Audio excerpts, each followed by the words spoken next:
নমস্কার বাংলা। চাষিভাই, এই বছর ইউরিয়া পেতে হলে শুধু টাকা থাকলেই হবে না। সরকার কিছু নতুন নিয়ম এনেছেন, যে নিয়মগুলো না জানলে বা সেই নিয়মগুলো পালন না করলে আপনাদেরকে দোকান থেকে খালি হাতে ফিরে আসতে হতে পারে। আর আপনারা তো জানেনই যে ইউরিয়া যে কোনো ফসলের জন্য কতটা জরুরি। তাই ঠিক সময় ঠিক পরিমাণে ইউরিয়া না পেলে চাষিদের বড় লস হতে পারে। তাই এই ভিডিওটা শেষ অবধি নিশ্চয়ই দেখবেন, কারণ আজকের এই ভিডিওতে আমি আপনাদেরকে জানাবো ইউরিয়া নেওয়ার 5টি নতুন নিয়ম যা সরকার লাগু করেছে এই বছর থেকে। প্রথমে একটা কথা বুঝে নিন যে সরকার প্রতি বছর ইউরিয়ার উপর একটা ভারী সাবসিডি দেয়। আর এই খরিফ 2026-এর মৌসুমের জন্য সরকার হাজার হাজার কোটি টাকার সাবসিডি দিচ্ছেন। আপনি যে 45 কেজির ইউরিয়ার ব্যাগ প্রায় 270 টাকায় কিনছেন, তার আসল দাম কিন্তু অনেক বেশি, বাকি টাকাটা সরকার দেয়। কিন্তু সমস্যা হলো আগে অনেক জায়গায় দালাল ও কালো বাজারের জন্য চাষিরা সময় মতো সার পেতেন না। তাই সরকার নতুন ব্যবস্থা এনেছে যাতে সার সরাসরি চাষিদের হাতে পৌঁছাতে পারে। তাই আসুন এবারে দেরি না করে সরাসরি নিয়মগুলো জেনে নিই। প্রথম নিয়ম হচ্ছে আধার কার্ড সঙ্গে নিয়ে যেতে হবে। চাষিভাই, যে সময় আপনারা ইউরিয়া কিনতে যাবেন সে সময় নিজের সঙ্গে করে আধার কার্ড নিশ্চয়ই নিয়ে যাবেন।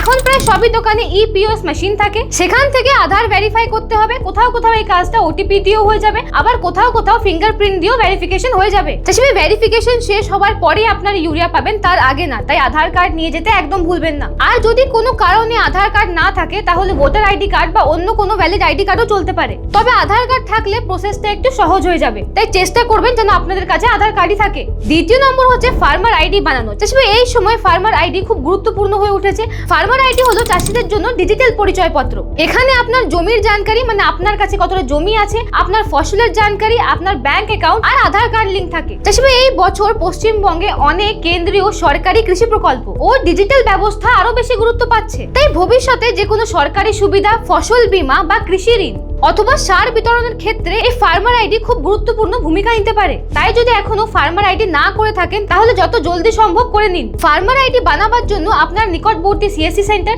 বা দুয়ারে সরকার ক্যাম্পের সাথে যোগাযোগ করতে পারেন। আর এই ফার্মার আইডি বানাবার সময় সঙ্গে করে নিয়ে যাবেন আধার কার্ড, জমির কাগজপত্র, ব্যাংক অ্যাকাউন্ট ডিটেলস আর ফোন নাম্বার। মনে রাখবেন আগামী দিনে চাষিদের জন্য এই ফার্মার আইডি যে কোনো সরকারি সুবিধার জন্য খুবই দরকার হতে পারে।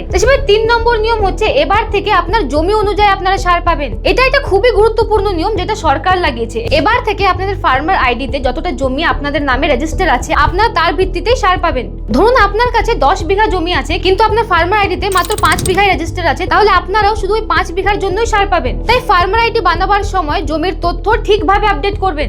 4 নম্বর নিয়ম হচ্ছে যে এবার থেকে ই টোকেন সিস্টেম আস্তে আস্তে চালু হচ্ছে। কিছু রাজ্যে এই টোকেন সিস্টেম আগের থেকে শুরু হয়ে গেছে, আর অন্য রাজ্যে যেখানে এখনো অবধি এই টোকেন সিস্টেম চালু হয়নি সেখানে এটা শুরু করার ব্যবস্থা নেওয়া হচ্ছে। এই সিস্টেমে আগে টোকেন জেনারেট করতে হয়, তারপর নির্ধারিত সময়ের মধ্যে দোকান থেকে সার নিতে হয়। যদি আপনার কাছে স্মার্টফোন আছে তাহলে স্মার্টফোন থেকেই টোকেন জেনারেট করা যাবে, আর যদি স্মার্টফোন না থাকে তাহলে আশেপাশের যে কোনো সিএসসি সেন্টার বা যে কোনো অনলাইন সেন্টার থেকে এটা করা যাবে। তাই আপনার এলাকায় এই ই টোকেন সিস্টেম শুরু হয়েছে কিনা আগের থেকে খবর নিয়ে রাখবেন। আর চাষিভাই, 5 নম্বর নিয়ম হচ্ছে জমির ভেরিফিকেশন ঠিক থাকতে হবে। আমি আগেই বললাম যে এবার থেকে জমি অনুযায়ী সার পাবেন। তাই সরকারি পোর্টালে যদি আপনার জমির রেকর্ড ঠিক না থাকে তাহলে আগে সে কাজটা শেষ করুন। আগে নিজের পুরো জমির রেকর্ড জমা করুন। অনেক চাষি ভাই মনে করেন যে যারা লিজের উপর জমি নিয়েছেন, মানে যারা টাকা দিয়ে ভাড়ায় জমি নিয়েছেন বা হয়তো ভাগে জমি নিয়েছেন, তাহলে তারা মনে করছেন যে এরকম জমিতে চাষ করলে নাকি সার পাওয়া যাবে না। কিন্তু এটা পুরোটাই ভুল ধারণা। যারা অন্যের জমিতে চাষ করছেন তারা জমির মালিকের অনুমতি নিয়ে অথরাইজড রিপ্রেজেন্টেটিভ ফার্মার হিসেবে রেজিস্ট্রেশন করাতে পারেন। রেজিস্ট্রেশন হলে তারাও নিয়ম মতো সার পেতে পারেন। আর এখানে আরেকটা বড় সুবিধা আছে, যদি কোনো বয়স্ক বা অসুস্থ চাষি নিজে গিয়ে সার আনতে না পারেন তাহলে তারা অন্য যে কোনো বিশ্বাস্ত ব্যক্তিকে অনুমতি দিয়ে সার আনাতে পারেন। তাই চাষি ভাই ভয় খাওয়ার কোনো দরকার নেই, শুধু নিয়মগুলো মেনে চলুন। চাষিভাই, এই নতুন নিয়ম আনার শুধু একটাই উদ্দেশ্য, যেন সব চাষি ঠিক সময় ঠিক দামে সার পেতে পারেন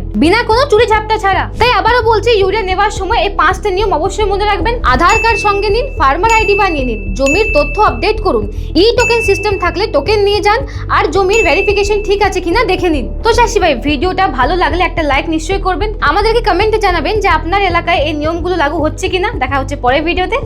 ধন্যবাদ।